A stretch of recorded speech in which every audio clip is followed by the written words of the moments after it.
Hey guys, Jason here.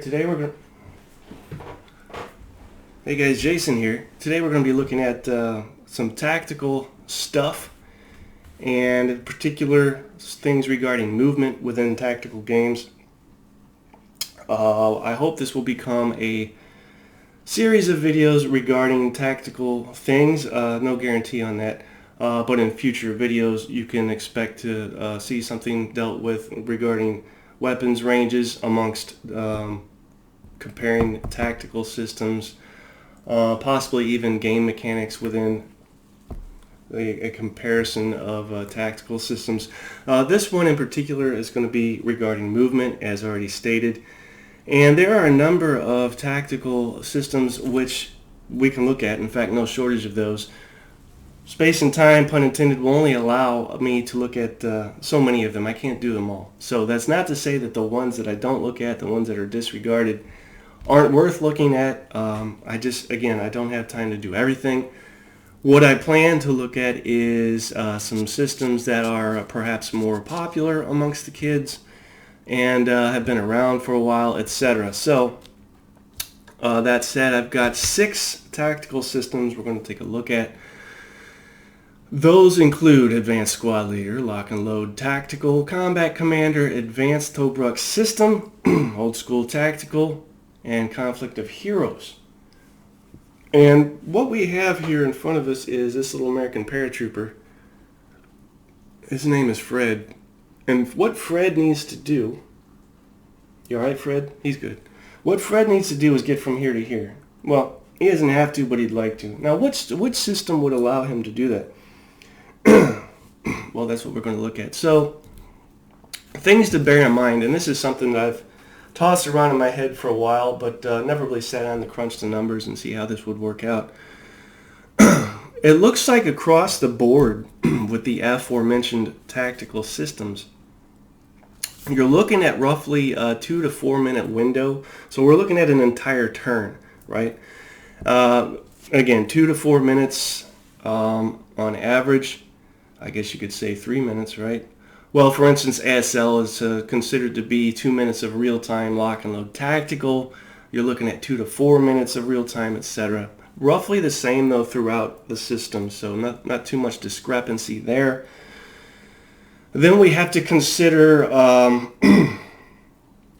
the distance within each game. Now, ASL, you're looking at a hex is 40 meters. Lock and Load Tactical, their hexes are 50 meters. Combat Commander, you're looking at 30 meters. And Advanced Tobruk System, 45 meters. Now, Old School Tactical doesn't necessarily list, unless I'm missing something, a scale for the distance. So we're going to say it's 40, 45 meters. And then Conflict of Heroes, it says 40 to 50 meters. So again, probably about 45 meters. That is for the distance for each hex in the respective game.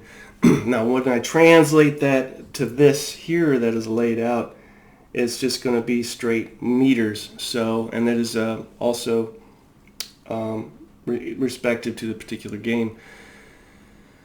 So let's look at Old School Tactical first.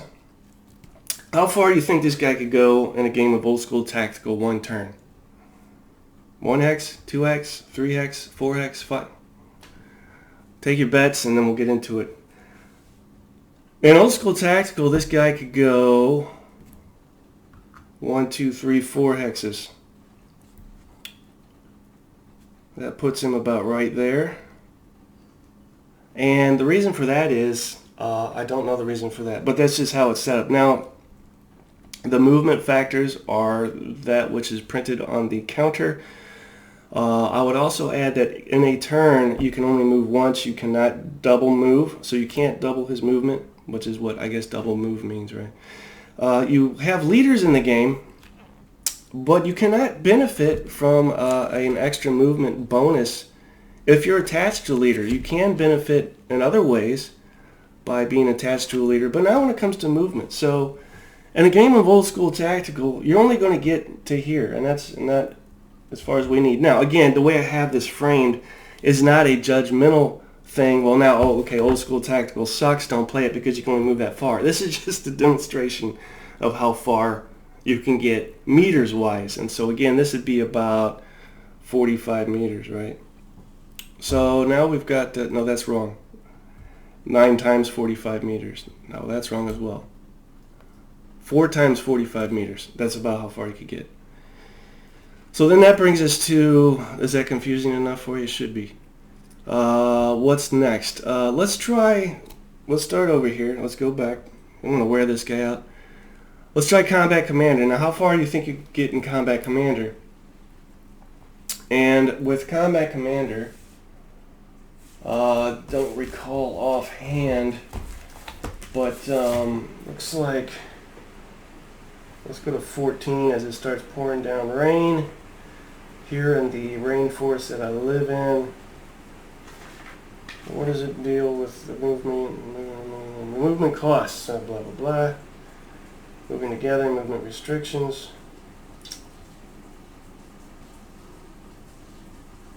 So if I remember correctly, without going back into the rulebook, you do have leaders in Combat Commander, and you benefit as well from those leaders. So as much as I think 2 points, that is for Combat Commander. So how far can you get in the thing? You're going to get, let's see, you're going to be able to go 1, 2, 3, 4, as much as 5. Let's see, 5, let's put them here. About right there. That's going to get you to about there in Combat Commander. Right? And then, well, let's just hop to Conflict of Heroes, because there's no real set in stone movement allotment distance in the thing, especially since the new version. So with the new version, you have action points costs. So say for example it costs 1 action point to move 1x. Fine and dandy. Now you can add, let me back up. You'll roll a die after moving 1 hex. We'll bring him back here.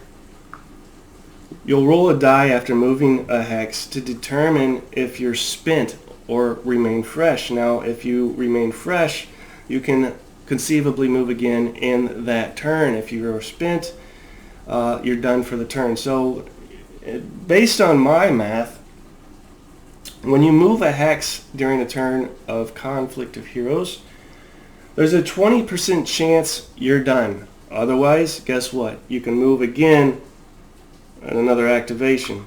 Again, you're going to roll. Now if you move him immediately after moving him, so consecutively, he'll have a stress marker on him, which does up the chance of him becoming spent. But again, you can hop, skipping around and come back to him and conceivably move him as long as you make your 80% chance of continuing. I guess he could roll on down, but there's no guarantee of that. So there's no guarantee our guy's going to make it here. It's all based on a die roll each hex you move. That's Conflict of Heroes. A little weird, but the system is actually very cool. That brings us to, let's mark that. We did Old School Tactical. We did Combat Commander. Let's look at Lock and Load Tactical. I wonder how far you can move in Lock and Load Tactical. Within that game, and I don't remember what you benefit from and what you don't, but I can look quickly at this.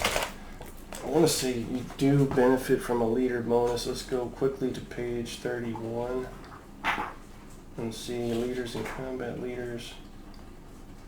Values on the troops bonus for other functions rules.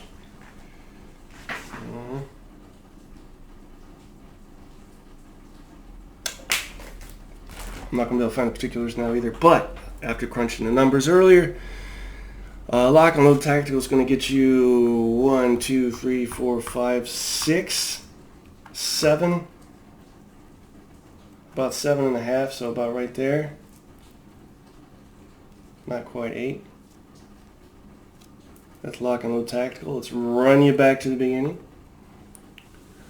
And then we look at ASL. What do you think? How far do you think you're going to get in ASL? Well, he's going to have help this time. And I suppose he could have had help other times, but to better demonstrate help with ASL, we'll use some visual aid. So with ASL, typically you're going to be able to move 4. 1, 2, 3, 4 X's, right? However, if you're with a leader, you get a bonus of 6. That's 5, 6. And if you CX, you can go 8. Pretty good so far, right? Now, we're doing this within a turn, so you have to remember during the advanced phase, you're going to be able to move another hex, assuming it's, and we're already assuming these are all open hexes, right? He would be able to move to here. If he CX'd and moved with a leader and moved into the in the advanced phase to an adjacent hex, it's going to put you right about there. Pretty good. Let's bring him back. And he's starting to yell at me, but that's the brakes. That brings us to advanced Tobruk system. How far do you think you can move an advanced Tobruk system? And again, I didn't write down what allows you to move this far, but as stated before, after crunching the numbers, you're going to be able to go 1, 2, 3, 4, 5, 6, 7, 8, 9, as many as 10 hexes in a single turn. Which, what does that amount to? Let's look at it this way. Let's look at it this way. That got him to the end, right? That got him all the way to the end. So the system that gets you to the end is advanced Tobruk system. Now, let's look at it a different way, right? Let's look at it like, so for ASL, if you were to break this down into something real world that you can relate to, you're going to be able to run about 4 football fields, which sounds like a lot, but apparently it's doable. I double-checked some other things and cross-referenced and dovetailed some numbers. So about 4 football fields is what you're going to, maximum is what you're going to be potentially able to do during a turn in advanced squad leader. Lock and load tactical, you're going to be able to move about 3 football fields. Combat commander, average, you're going to be able to move about 2 football fields. So it's interesting how they came up with each of these designers and systems, how the movement system evolved. There's a number of ways, again, you can look at it, everything from the mechanics and the system of the game itself that runs everything to leaders. Is there a leader involved? Is there not? There's no leaders in Conflict of Heroes, so there's no way you can get a leader bonus. Are you able to move more than once? For instance, double move or CX. And extend a move, for example, in old school tactical, you're not allowed to do that. It's one move, boom, done, that's it. Hence, a lower movement allotment, 1, 2, 3 of 4, only 4.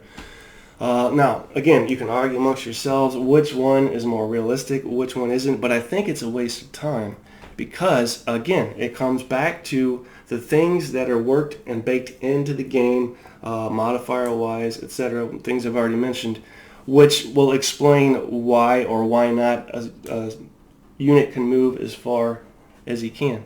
So that's a quick look at tactical movement within tactical games. This guy's ready for a nap.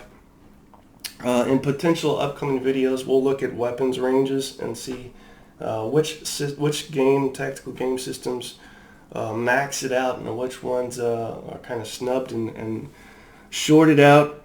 And then potentially from there we'll possibly look at other things by way of comparison amongst these games, that being ASL, Lock and Load Tactical, Combat Commander, Conflict of Heroes, Old School Tactical. Might be interesting to look at stacking limits because some are as little as 2, others as much as 3 and up. So again, that would be interesting to look at as well. I think that's about it. Leave comments, please, this time especially. Leave comments below this video. Let me know your thoughts on this because it's something that, again, obviously interests me. How do you feel about this? How do you look at it, approach it? And again, yeah, just in general, what are your thoughts regarding these systems and how they came up with what they came up with? That's it. Thanks for watching. Until next time. Bye.